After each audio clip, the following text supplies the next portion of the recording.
Welcome to my way of expression. Hi, எல்லோரும் எப்படி இருக்கீங்க? நல்லா இருக்கீங்களா? இன்றைக்கி நம்ம வீடியோவில் என்ன பார்க்க போகிறோன்னா, காளான் கிரேவி எப்படி பண்ணலாம் அப்படிங்கிறது தான் வீடியோ பார்க்க போகிறோம். வாங்க வீடியோக்குள்ளே போகலாம். காளான் வந்து ஃப்ரெஷ்ஷாக வாங்கிட்டு வந்தாச்சு. இப்போ பாருங்கள், இது வந்து இப்படி பாக்கெட்டில் ரெடிமேடாக கிடைக்கும். இது 200 கிராம் காளான் வந்து நான் வாங்கிட்டு வந்திருக்கேன்.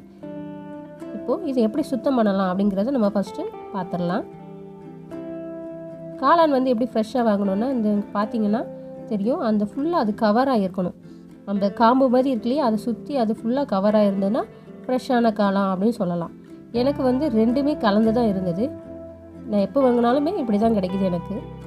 ஸோ இப்போ நான் வந்து மேலே லைட்டாக அப்படி தொலியை இழுத்தாலே அழகாக வந்துடும். பாருங்கள், நான் செய்யும்போது உங்களுக்கு தெளிவாக தெரியும். கையை வச்சு நம்ம லைட்டாக அப்படி தள்ளினாலே போதும், அழகாக அந்த தொலியெல்லாம் ரிமூவ் ஆகி வந்துடும். ஏன்னா அதில் வந்து நிறைய டஸ்ட்டு இருக்கும். அந்த மாதிரிலாம் இருக்கிறதுனால நம்ம கொஞ்சம் க்ளீன் பண்ணிட்டா நல்லது. இதுமாதிரி டிஷ்யூ பேப்பர் வச்சு லைட்டாக தொடச்சாலும் வந்துடும்.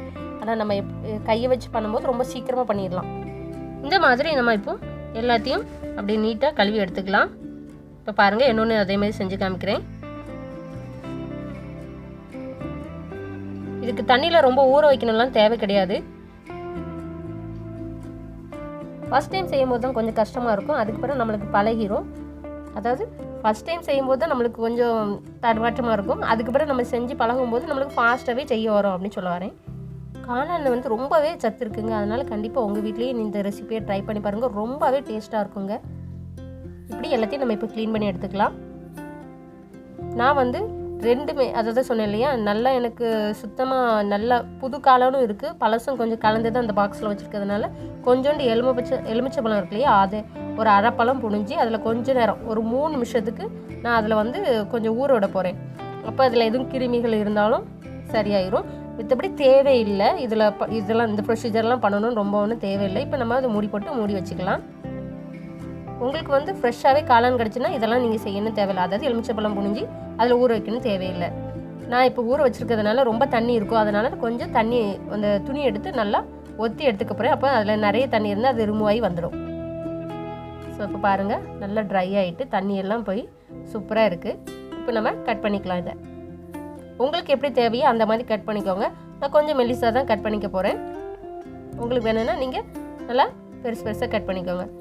நம்ம கட் பண்ணதுக்கு பிறகு அந்த காம்பில் உள்ள அடிப்பகுதியும் கொஞ்சோண்டு கட் பண்ணி தூர போட்டுருங்க.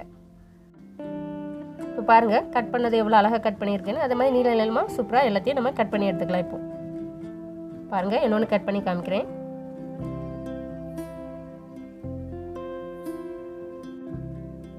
இப்போ நான் இதே மாதிரி எல்லாத்தையும் கட் பண்ணி எடுத்துக்கிறேன்.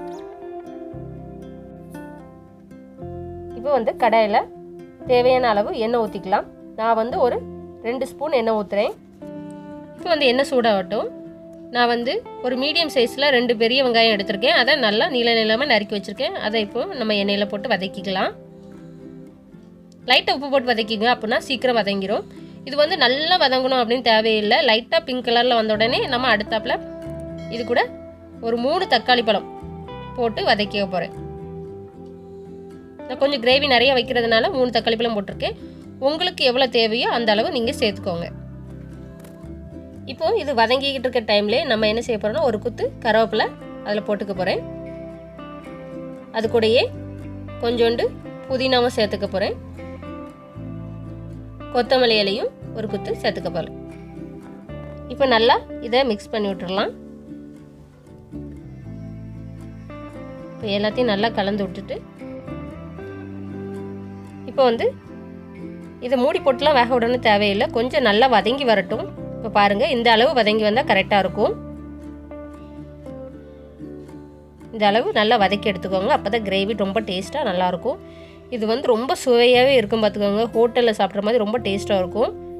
இப்போ வந்து நான் ஒரு ஸ்பூன், அதாவது இந்த இப்போ காமிக்கிறேன் பாருங்கள், இந்த ஸ்பூன் அளவுக்கு நான் 1 ஸ்பூன் வந்து இஞ்சி பூண்டு எடுத்திருக்கேன். இப்போ நம்ம இதை நல்லா வதக்கி எடுத்துக்கலாம். இது தோசை, சப்பாத்தி, நான் அது கூடலாம் சாப்பிட்றதுக்கு ரொம்ப டேஸ்ட்டாக இருக்குங்க. வீட்டில் செஞ்சு கொடுத்தீங்கன்னா பிள்ளைங்கள்லாம் இதே மாதிரி எப்போ செஞ்சுதாங்கன்னு கேட்பாங்க. இது வந்து இப்போ நல்லா வதக்கியாச்சு. இப்போ நம்ம மிக்சியில் போட்டு அரைச்சிட்டு வந்துடலாம். இது வந்து நல்ல கிரேவி டைப்பில் ரெஸ்டாரண்ட் ஸ்டைலில் சூப்பராக இருக்குங்க. அதனால் சின்னவங்கலேருந்து பெரியவங்க வரைக்கும் ரொம்பவே விரும்பி சாப்பிடுவாங்க. இது கூட நான் இப்போ என்ன பண்ண போகிறேன்னா, ஒரு 3/4 ஸ்பூன் வந்து கரம் மசாலா பொடி போட போகிறேன். இப்போ வந்து நான் வந்து சில்லி பவுடர் எடுத்துக்க போகிறேன். அது வந்து முதல்ல காமிச்சோம்லையும் அந்த ஸ்பூனுக்கு 1 ஸ்பூன் கரெக்டாக இருக்கும். நான் வந்து இந்த கிரேவியில் வந்து மீடியம் உரைப்பு தான் சேர்க்குறேன். உங்களுக்கு தேவைன்னா இன்னும் கொஞ்சம் வத்தப்பொடி சேர்த்துக்கலாம். 1/4 ஸ்பூன் வந்து மஞ்சள் பொடி போடுறேன். இது கூடயே நான் இப்போ மல்லி பொடி இருக்கு இல்லையா, அது வந்து ஒரு 1.5 ஸ்பூன் போட போகிறேன். இது கூட முந்திரி பருப்பு இருக்கு இல்லையா, ஒரு 5-6 பருப்பு சேர்த்துக்கோங்க. இது கூட ஒரு 1.5 ஸ்பூன் வந்து தயிரும் சேர்த்துக்கிறேன். இந்த மாதிரி சேர்த்து அரைக்கும் போது அந்த கிரேவி வந்து ரொம்ப டேஸ்ட்டாக இருக்கும். இப்போ மிக்சியில் அரைச்சிட்டு வந்தாச்சு பாருங்க. இந்த மாதிரி கிரேவி நல்லா சாஃப்டாக அரைச்சிட்டு வந்துடுங்க. தண்ணி அதிகம் தேவைப்படாது. அதில் இருக்க தக்காளி வெங்காயத்தில் இருக்கிற தண்ணியிலே அரைச்சிடலாம். வேணுங்கிற பட்சத்தில் கொஞ்சோண்டு ஊற்றிக்கலாம். இப்போ அதே கடாயில் கொஞ்சோண்டு எண்ணெய் ஊற்றிக்கிறேன்.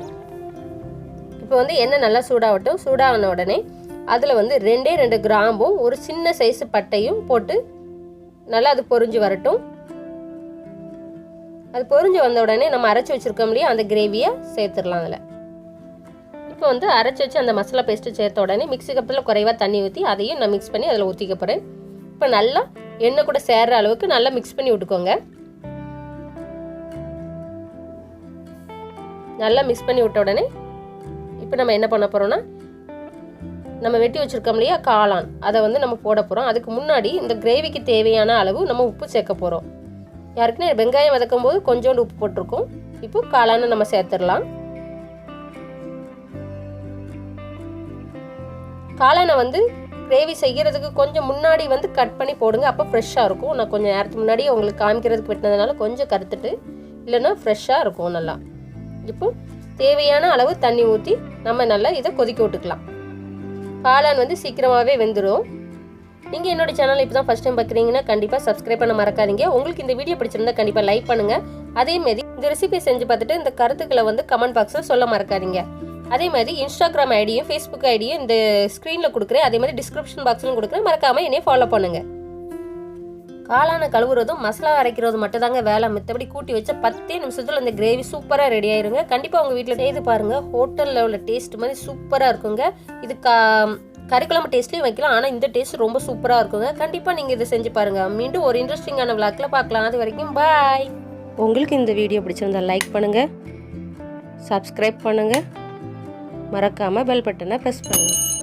நோட்டிஃபிகேஷனில் ஆல்ங்கிறத செலக்ட் பண்ணுங்கள். தேங்க்ஸ் ஃபார் வாட்சிங்.